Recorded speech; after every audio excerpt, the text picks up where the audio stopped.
भाग्य कब कैसे लिखा जाता है? भाग्य के निर्माता हम स्वयं हैं या कोई और?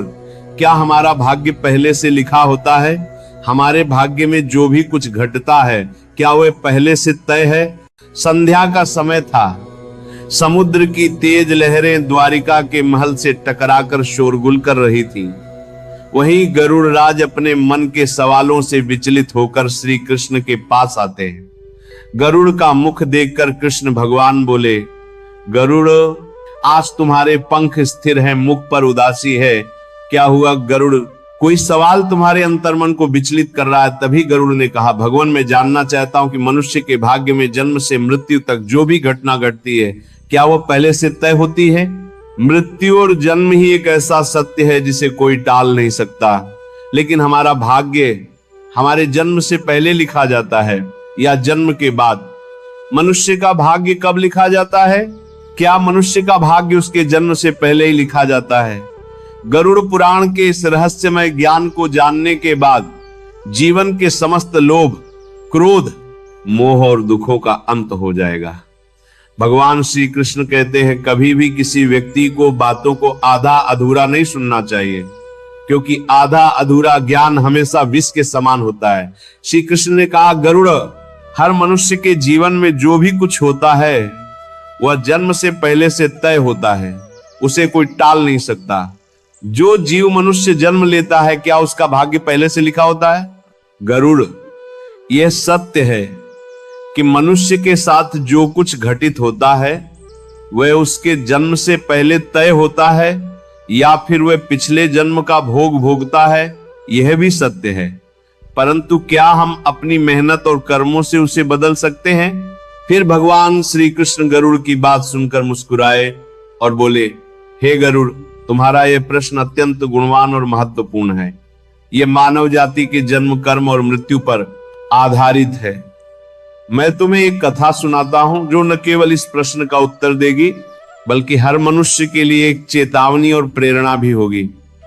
तुम इस कथा को पूरे ध्यान पूर्वक आखिरी तक सुनो।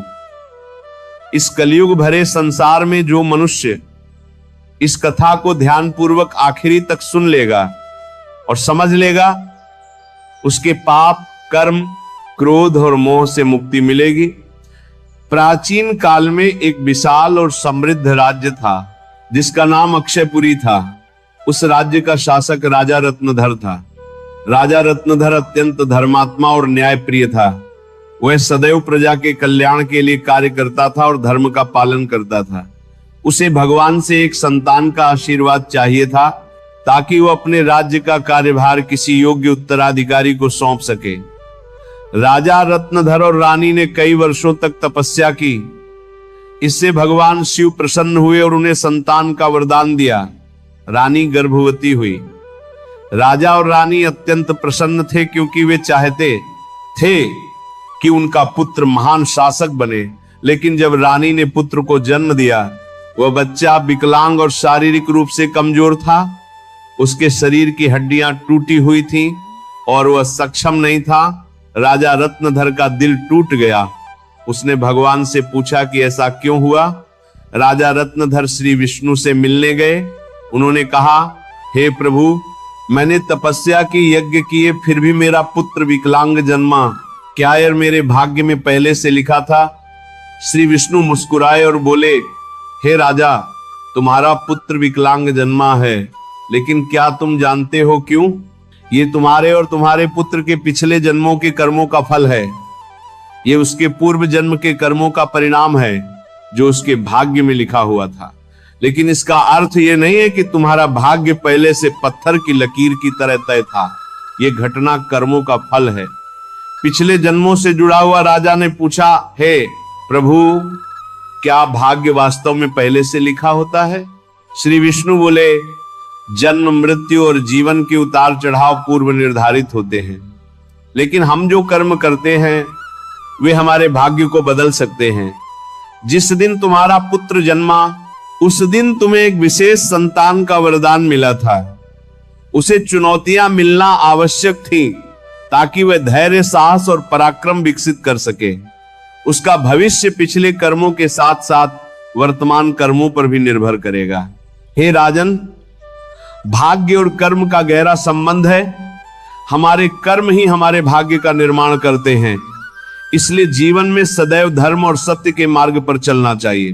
राजा ने पूछा, क्या मैं और मेरा पुत्र अपना भाग्य बदल सकते हैं? श्री विष्णु ने कहा, बिल्कुल। यदि तुम अपने पुत्र को साहस, धैर्य और आत्मविश्वास दोगे तो वह अपना भाग्य बदल सकता है। कठिनाइयां उसके लिए परीक्षा है। यदि वह साहस के साथ उनका सामना करेगा तो एक दिन वो महान बनेगा। श्री विष्णु ने कहा, भाग्य एक चक्र है। कर्म के आधार पर यह बदलता रहता है। अच्छे कर्म भाग्य को सुखमय बना देते हैं। राजा ने पूछा, क्या भाग्य निश्चित रूप से पिछले कर्मों से जुड़ा होता है? श्री विष्णु बोले, हाँ, लेकिन उसे बदलने की शक्ति तुम्हारे हाथों में है। भक्ति, साधना और सेवा से भी भाग्य बदला जा सकता है।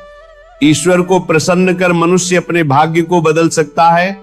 समय के साथ राजा का विकलांग पुत्र संघर्ष, साहस और साधना के बल पर समाज में महान बन गया।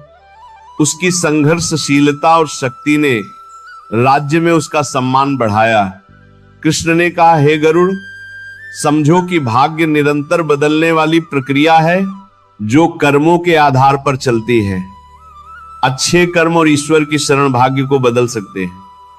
गरुड़ पुराण कहता है कि मनुष्य का भाग्य उसके पिछले कर्मों पर आधारित होता है। जो जैसा कर्मों पर आधारित होता है, करता है, वैसा फल पाता है। माता पिता की सेवा, सत्य, धर्म और दूसरे की सहायता ही सबसे बड़ा धर्म है। जो मनुष्य पाप करता है, जन्म जन्मांतर तक उसका फल भोगता है। लेकिन जो अपने कर्म सुधार लेता है, वह इस चक्र से मुक्त हो सकता है। जीवन एक खेत की तरह है।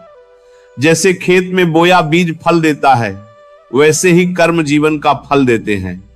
श्री कृष्ण कहते हैं कि मनुष्य का भाग्य जन्म से पहले लिखा जाता है, लेकिन सत्य, धर्म